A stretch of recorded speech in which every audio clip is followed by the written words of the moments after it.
Assalamualaikum warahmatullahi wabarakatuh. Salam sejahtera untuk kita semua. Apa kabar teman-teman?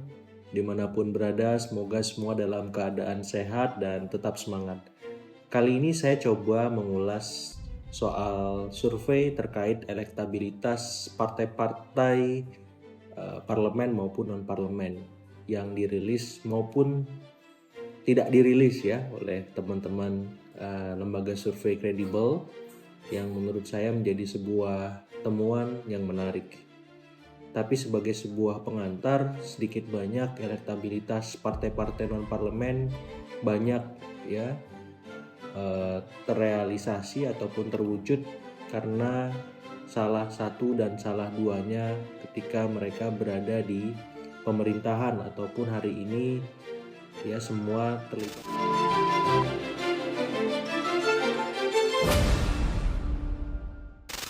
Assalamualaikum warahmatullahi wabarakatuh. Salam sejahtera untuk kita semua. Apa kabar teman-teman? Dimanapun berada, semoga semua dalam keadaan sehat dan tetap semangat. Kali ini saya coba mengulas soal survei terkait elektabilitas partai-partai parlemen maupun non-parlemen yang dirilis maupun tidak dirilis ya oleh teman-teman lembaga survei kredibel yang menurut saya menjadi sebuah temuan yang menarik. Tapi sebagai sebuah pengantar, sedikit banyak elektabilitas partai-partai non-parlemen banyak ya terrealisasi ataupun terwujud karena salah satu dan salah duanya ketika mereka berada di pemerintahan ataupun hari ini ya semua terlibat dalam koalisi. Baik ya, kita sebut ada Partai Gerindra, kemudian Partai Golkar, Partai Nasdem, Partai Demokrat, PKB, PKS, ya, PAN, semua berada dalam sebuah koalisi. Di luar ya, teman-teman PDIP yang memilih berada di seberang kekuasaan atas nama sebagai penyeimbang. Ya mitra kritis dan mitra strategis istilah teman-teman PDIP seperti itu. Jadi kalau misalnya kinerja pemerintah bagus, maka insentif elektoralnya akan kuat mengalir ke partai-partai yang tadi berada ya di pemerintahan, yang berada dalam koalisi. Pun sebaliknya, ketika ya kepuasan publik turun kepada pemerintah, maka yang terdampak atau menerima disinsentif elektoral adalah partai-partai pemerintah sendiri. Bagaimana dengan situasi sekarang ketika nalarnya seperti itu? Ternyata kalau dibedah ya ada benernya ya. Ada tren penurunan elektabilitas yang paling mencolok itu terlihat ketika kita bedah Partai Gerindra ya. Yang ketika di awal-awal pemerintahan hampat mencapai di atas ya 30%, ya kini berada di rentang ya 15-20% saja. Seperti itu. Jadi penurunannya sangat signifikan dan ini perlu dibaca dengan serius supaya bisa rebound ya, bisa kembali dalam tren kenaikan. Dan itu semua solusinya adalah bagaimana meningkatkan kinerja pemerintah. Ya, wabil khusus di bidang ekonomi ya. Ketika kita bicara soal stabilitas harga sembako, soal lapangan kerja, dan kalau soal hukum bagaimana pemberantasan korupsi di sana. Karena publik melihat hari ini bagaimana ya lakon yang dilakukan oleh pemerintah ketika mereka diberi kepercayaan, dan dalam konteks ini Gerindra sebagai pemimpin koalisi punya kontribusi besar ya memastikan perubahan perbaikan itu terjadi, termasuk penyelesaian masalah-masalah soal ekonomi maupun hukum yang tadi sempat saya sampaikan. Nah, bagaimana dengan partai-partai seperti Golkar, kemudian Nasdem, PKB, ya Demokrat, PKS, PAN, ya, saya kira terdampak ya ekses dari ya kerja pemerintah yang belum maksimal akhirnya memberikan disinsentif elektoral ke masing-masing partai. Nah, yang menarik ketika melihat PDIP ya, yang cukup stabil ya di rentang ya tadi 15-20% ya dari awal pemerintahan sampai pemerintahan hampir berjalan 2 tahun semacam itu. Artinya apa? Artinya narasi penyeimbang yang dimainkan oleh PDIP ini sedikit banyak memang cukup efektif ya menjaga nafas partai di tengah pergaulan elit maupun ketika berhadapan dengan publik.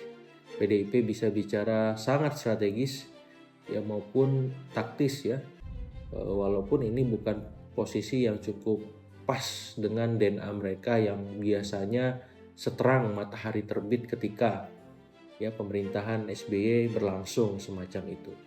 Tapi ya inilah politik ya, semuanya dinamis ya, kita tidak bisa melihat semuanya dengan loud, clean and clear ketika kepentingan berkelindan atas nama satu elit dengan elit lainnya. Dalam konteks ini kita tahu bahwa Ibu Mega punya relasi positif dan sangat baik tentunya dengan Presiden Prabowo, sehingga menurut pandangan saya ini juga yang membuat PDIP tidak kemudian memilih jalan dalam tanda petik oposisi ya, sebagaimana saat ya berhadapan dengan pemerintahan Presiden Susilo Bambang Yudhoyono. Nah, di luar itu semua bagaimana potret partai-partai non-parlemen? Nah, ini menarik ya. Saya melihat dua partai non-parlemen yang cukup moncer, yakni PSI dan Perindo mulai menunjukkan tajinya. Walaupun ya kalau kita bicara parliamentary threshold ini belum mampu memenuhi ambang batas itu. Ya karena memang suara yang diperoleh masih dalam rentang yang cukup cukup tipis ya dengan margin of error. Walaupun di beberapa survei misalkan PSI sudah mampu ya memenuhi ambang batas 4% itu. Tapi ketika margin of error itu dipakai dalam tanda petik 1-2%, maka PSI bisa jadi di bawah ya ambang batasnya di perolehannya bisa 2%, ya bisa 1% semacam itu. Bisa juga ya melampaui itu, ya bisa 6%, bisa 7%. Tapi ini masih dinamis semua, tapi ada tren positif yang harus apresiasi. Apakah dalam konteks PSI karena kehadiran Pak Jokowi di sana sebagai magnet figur baru yang jelas ini membawa PSI sebagai partai atau rumah barunya. Dalam konteks Perindo kita lihat ya teman-teman cukup aktif dan masif ya mensosialisasikan kegiatan partai di daerah-daerah maupun ketika di level nasional ya, pengurus cukup atraktif ya memainkan media ya maupun media sosialnya seperti itu. Nah, tinggal bagaimana baik PSI maupun Perindo itu bisa menampilkan sosok-sosok yang berkualitas ya di tiap dapil. Dalam konteks Perindo malah di tingkat nasional harus ada figur sentral sebagaimana di PSI atas nama Pak Jokowi.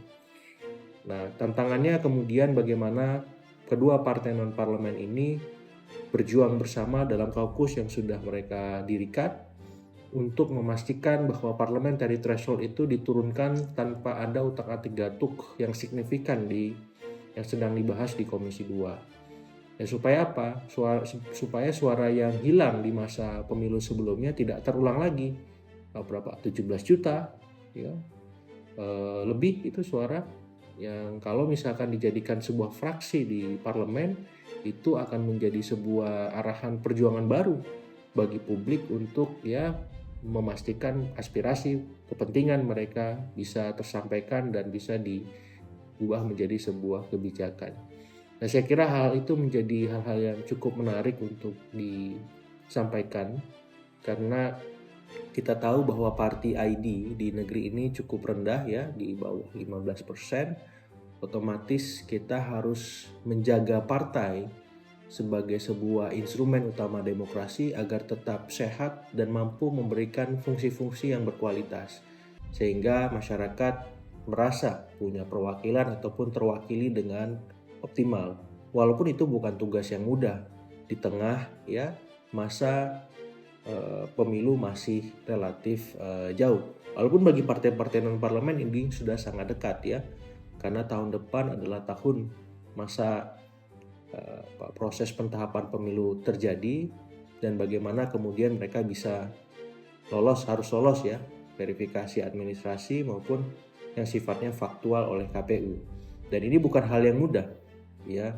Sehingga dari sekarang partai-partai non-parlemen harus mencicil perjuangannya, dan ini pula yang membuat mesin partai-partai non-parlemen lebih hidup, atraktif dibanding partai-partai parlemen yang memang sekarang sedang fokus bekerja menuntaskan janji-janji kampanye yang kemarin digawangi oleh Gerindra ya bersama koalisinya, dan di sana juga ada PSI.